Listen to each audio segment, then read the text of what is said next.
Bonjour à toutes et à tous, vous écoutez Cinécast. Salut Thibaut. Salut Guillaume. Cinécast, c'est le podcast qui chaque semaine vous recommande des films à voir au cinéma, en streaming ou VOD. Et vous le savez, de temps en temps, on part un peu à droite, à gauche, on va voir des films, des séries, des téléfilms parfois, même des trucs de télé-réalité. C'est arrivé avec Le Loup-garou Ça va, ça récemment, arrivé une fois. une Là, seule fois. Mais en général, c'est films et séries. Là, on vous parle de Dune Prophecy. Quand même, c'est pas n'importe quelle série qui arrive sur HBO Max. bah non, Une série très attendue, déviée forcément de l'univers de Denis on dit Villeneuve. dérivé en français correct. Hein. Dérivé. Ouais, Dérivé. ouais. Créé et showrunné par Diane Ademu-John avec Emily Watson, Olivia Williams, Travis Fimmel, entre autres. Yes. Gros casting quand même présent dans cette série-là. De Oui. gens qu'on a vus à gauche à droite dans les séries Oui, HBO oui, ou ailleurs. Villa Williams, elle a joué dans The Crown, elle faisait Camilla Parker Bowles. Travis Fimmel, Ragnar, enfin le fameux Ragnar dans la série Vikings. Donc oui, du lourd. Bon, Emily Watson, grand second rôle, surtout du cinéma anglais, on ne la présente plus. Tout à fait. Alors, de Voilà, quoi ça parle tu peux cette série? continuer. Parce qu'on n'a pas la bande-annonce. On ne va pas mettre la bande-annonce parce que vous le savez, HBO et compères, Disney et autres. Ils veulent pas. Non, Ils pas aiment très pas. envie qu'on aime diffuser la bande-annonce, même si on Ouais. flippe l'image, ce que vous voulez, 20 secondes, ça ne marche pas. Ah ouais, c'est Alors du méchant. coup, pas de bande-annonce, mais on vous plonge dans l'univers de la série avec ce synopsis. Vous allez voir, ça va être impactful. Dans un futur où l'humanité a voyagé à travers la galaxie des 1000 planètes, une mystérieuse sororité appelée les Bene Gesserit navigue entre les batailles politiques et les imbroglios de l'Imperium, n'est-ce pas? Tout à fait. Imbroglio, mot que j'utilise pas tous les jours, poursuivant un but bien précis et bien à lui, qui va amener ses membres jusqu'à l'énigmatique planète de Dune. Tintintin. Ça, c'est du bon synopsis teaser de chez Teaser. Hein. Exactement. Mais bon, qui dit Univers Max, qui dit HBO, on sent un peu la série typique HBO, j'ai envie de dire, un peu jeu de pouvoir, influence. Quoi, tu veux dire sexe politique et rock'n'roll? Ouais, un petit peu quand même. C'est un peu ça, hein. Eh oui, oui, C'est c'est un ça. peu ça. On ne parle presque pas des maisons, mais presque, j'ai envie de dire. Enfin, si, ça parle des Mais maisons, si, évidemment. justement, c'est Donc pour ça c'est la même qu'effectivement, chose. tu peux carrément faire un parallèle avec Game of Thrones, si tu veux, parce que oui, c'est de ça qu'il s'agit. Alors, toutes les grandes maisons n'existent pas encore, mais ici, les deux personnages, enfin, on va suivre deux sœurs, les sœurs qui font partie de Valia et Tula qui font partie de la maison Harkonnen. La maison Harkonnen, c'est les grands méchants de Dune, hein, pour rappel. Pour ceux qui n'ont pas vu. Qui vont donc faire partie de cette sororité qui ne s'appelle pas encore, qui n'est pas encore techniquement le Bene Gesserit. Alors, je ne vais pas vous réexpliquer ce qu'est le Bene Gesserit. Si vous êtes intéressé par Dune Prophétie, je suppose déjà que vous avez vu les films de Denis Villeneuve, pas comme le monsieur Stop, à ma stop. Non, gauche. oui, je sais, mais on s'arrête. Est-ce que c'est préférable ou on peut y aller neutre et vierge, comme on Alors, dit? on peut y aller neutre et vierge, évidemment. Mais je pense que c'est plus sympathique si tu as déjà une certaine affinité avec l'univers de D'accord. Dune. T'es pas perdu si tu vas sans avoir vu, mais c'est mieux quand Non, même pour toi. exact. Et donc, en fait, ça raconte un petit peu la création. Oui et non, parce que la sororité existe déjà, c'est juste qu'elle n'a pas encore exactement la forme qu'elle va avoir par la suite. Ce Ouais. n'est pas encore le Bene Gesserit qu'on connaît.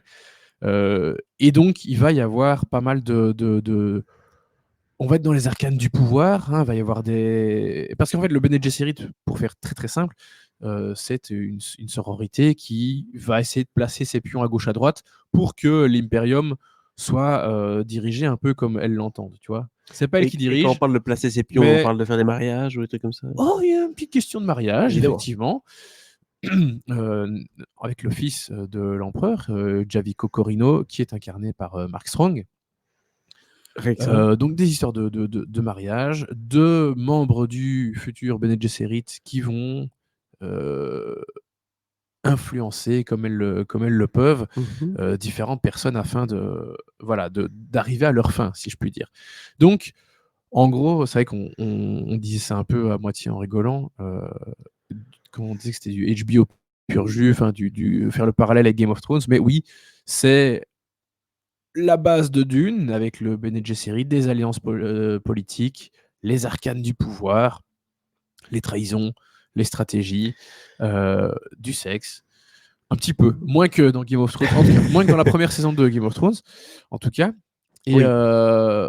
mais on a vraiment le côté politique de Dune, qui a toujours été très politique, évidemment, mais le Bene Gesserit dans Dune, il est présent, mais je trouve ça bien d'aller s'intéresser à ce qu'il a fait. Alors, ça sort pas de nulle part, la série. Elle est adaptée d'un bouquin que le fils de Frank Herbert avait écrit. D'accord. Donc voilà, la série C'est n'a pas canon, tout comme disent créé. les Américains. C'est dans le canon, exactement, Voilà. a priori. Ce qui est important quand même pour tous ceux qui ont aimé les films Dune qui sont sortis au cinéma, c'est la direction artistique, le Évidemment. rapprochement entre les deux univers. Est-ce qu'on a une continuité qui est bien là, qui est bien foutue, ou est-ce qu'on sent clairement le drop par rapport au cinéma? On est dans la continuité. Alors, je ne connais pas le budget de la série, je ne sais pas comment ils l'ont tourné, etc.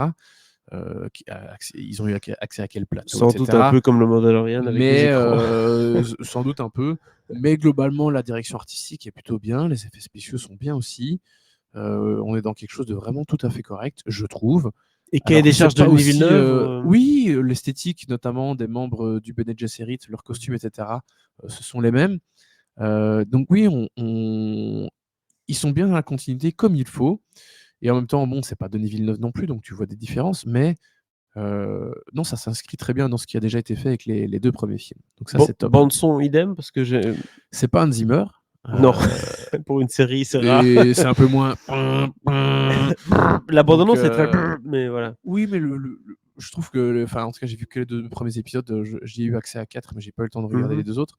Mais en tout cas, dans ces 2 premiers épisodes, qui sont réalisés par, j'ai les noms là, Anna Foerster, qui fait plutôt un bon job, et John Cameron aussi. Non, c'est assez correct. Et oui, le son n'est pas omniprésent, comme Zimmer peut le faire de temps en temps.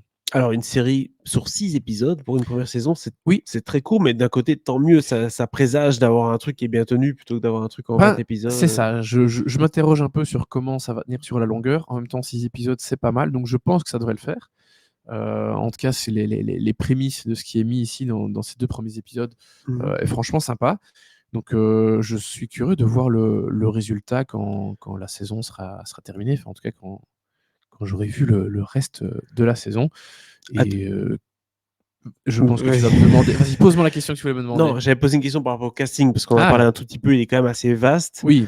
Est-ce qu'il y a des éléments qui te sortent un peu en disant tiens, ouais, celui-là, il m'a surpris, il était bien ou Un peu tous les rôles principaux. Alors évidemment, Emily Watson en tête, elle est géniale. Mais oui, Mark Strong, Olivia Williams, Travis Fimmel, Sarah Sophie Bousnina qui est géniale aussi. Vraiment, tous ces gens-là sont vraiment super. Donc ouais, on a des rôles principaux vraiment forts. Et donc un casting très sympa.